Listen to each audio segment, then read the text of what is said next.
بسم اللہ الرحمن الرحیم رب اشرح لی صدری ویسر لی امری واحلل عقدۃ من لسانی یفقہوا قولی۔ ناظرین، آج میں آپ کو یہ 9 کے پیپر، اردو کے پیپر کے بارے میں یہ بتا رہا ہوں کہ کس طرح اس پیپر کو ہم حل کریں گے۔ تو سوال پہلے سوال سے جس طرح یہ سیکشن با ہے اس کو ہم شروع کر رہے ہیں اور آپ کو تفصیل کے ساتھ بتا رہے ہیں کہ کس طرح ہم اس کو کریں گے سوال کو۔ آپ دیکھ رہے ہیں جیسا یہ ہمارا سیکشن بی آپ اسکرین پہ دیکھ رہے ہیں۔ تو پہلا سوال ہمارا یہ 9 کا ہوتا ہے، یہ مختصر سوالات ہوتے ہیں اور اس میں 12 سوالات دیے ہوتے جن میں سے 9 کے جوابات حل کرنے ہوتے ہیں۔ تو ہم اس کو کیسے حل کریں گے، اس کے لیے میں نے آپ کو یہ ویڈیو بنائی ہوئی ہے، آپ اس کو دیکھیں، انشاءاللہ آپ بہت مستفید ہوں گے اس سے۔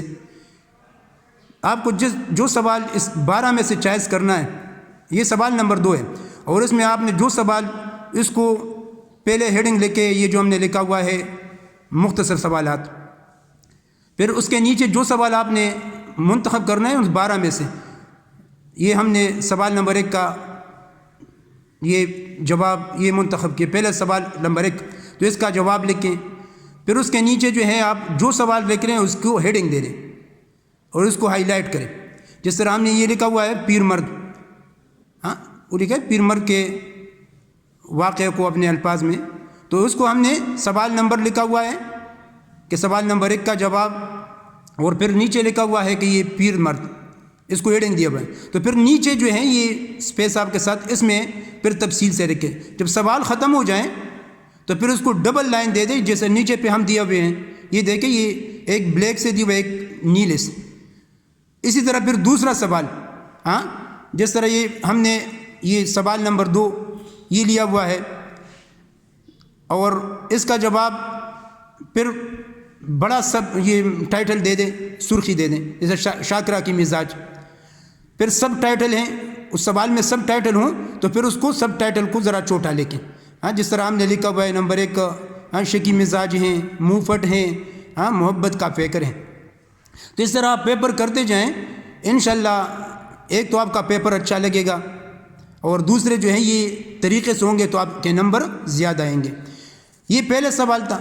اس طرح اس پیپر کا 9 کے پیپر کا دوسرا سوال ہمارا ہے، یہ سیکشن، یہ دیکھیں سیکشن جی میں ہے اور اس سیکشن جی میں ہم نے سوال نمبر 3 ہوتا ہے، بحوالِ متن اور سیاق و سباق، یہ پیراگراف کی تشریح ہوتی ہے۔ تو اس کے ناظرین یہ دیکھیں طلبہ کہ یہ 3 پورشن اس کے ہوتے ہیں، آپ کو 2 جز دیے ہوتے ہیں، جز الف جز با، آپ کو جو جز ایک جز منتخب کرو گے، ہم نے جز الف کو منتخب کیا۔ تو پہلا اس میں ہوتے ہیں متن کا حوالہ دینا ہوتا ہے۔ متن کا حوالہ یہ ہوتا ہے کہ آپ یہ سبق جو ہے کہاں سے لیا گیا ہے، کون سا سبق کا نام لکھنا ہوتا ہے، پھر نیچے جو ہے مصنف کا نام، کس نے سبق لکھی ہے۔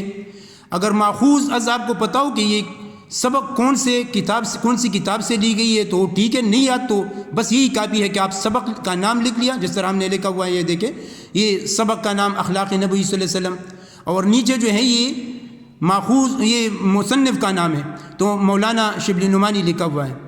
یہ اگر یاد ہو ماخوذ تو لکھ لیں، نہیں تو پھر اس کی ضرورت نہیں ہے، لکھ لے تو بہتر ہے۔ پھر اس سوال کا پہلا ہیڈنگ تو متن کا حوالہ ہوتا ہے، پھر دوسرا جو ہوتا ہے اس میں سیاق و سباق ہوتی ہے، یہ ہم نے سیاق و سباق لکھا ہوا ہے۔ سیاق و سباق میں یہ ہوتا ہے کہ یہ پیراگراف جو دیا ہوا ہے آپ کو، یہ کس سبق سے لیا گیا ہے، یہ جو ہوتا ہے نا اس کا یہ سبق کے ساتھ ربط کیا ہے، اس کے آگے پیچھے کیا ہو رہا ہے، ٹھیک ہے، تاکہ پتہ لگ جائے کہ یہ پیراگراف اس سبق کے ساتھ اس پیراگراف کے ساتھ سبق کے ساتھ اس پیراگراف کا تعلق کیا ہے۔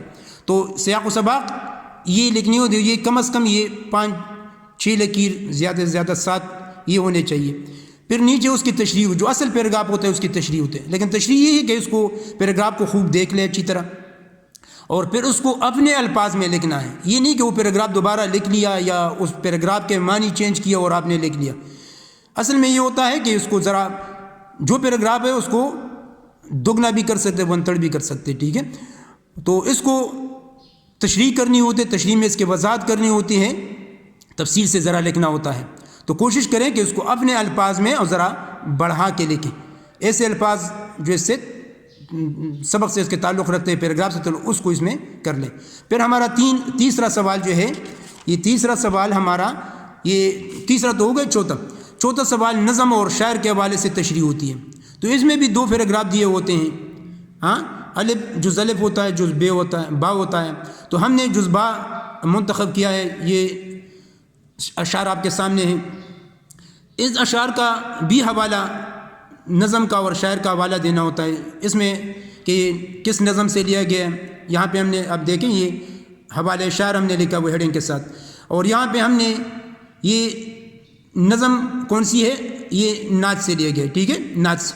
اور پھر یہ جو ہے نا، یہ شاعر نام امیر مینائی ہے، اور ماخوذ از کلیات امیر مینائی سے لیا گیا. تو آپ کو یہ 2 ضروری ہے، یہ 2 لکھنے ہیں کہ نظم کون سی ہے، اس کا نام لکھنا ہے، شاعر کا نام لکھنا ہے. اگر ماخوذ یاد ہو تو لکھ لے، نہیں ہے تو ضرورت نہیں ہے اس کی. پھر یہ اشعار کی تشریح ہوتی ہے. تو شعر نمبر 1 کی تشریح، یہ دیکھیں یہاں پہ شعر نمبر 1 لکھے، یہاں پہ شعر لکھے تو بہتر ہے. یہاں پہ شعر لکھ لے، پہلا شعر لکھے، پھر اس کا مفہوم لکھے. مفہوم آتی ہو تو لکھ لے، مفہوم چھوٹا سا، نہیں تو اس کی بھی ضرورت، صرف تشریح کر لے. یہ شعر نمبر 1 لکھ لیا، پھر مفہوم لکھ لیا، پھر نیچے جو ہے اس کی تشریح کریں، اور تشریح کم از کم یہ صفحہ ہونا چاہیے. اسی طرح پھر شعر نمبر 2 ہے، یہ اس شعر لکھے، پھر اس کا مفہوم لکھے، اور پھر یہاں پہ اس کی تشریح کریں.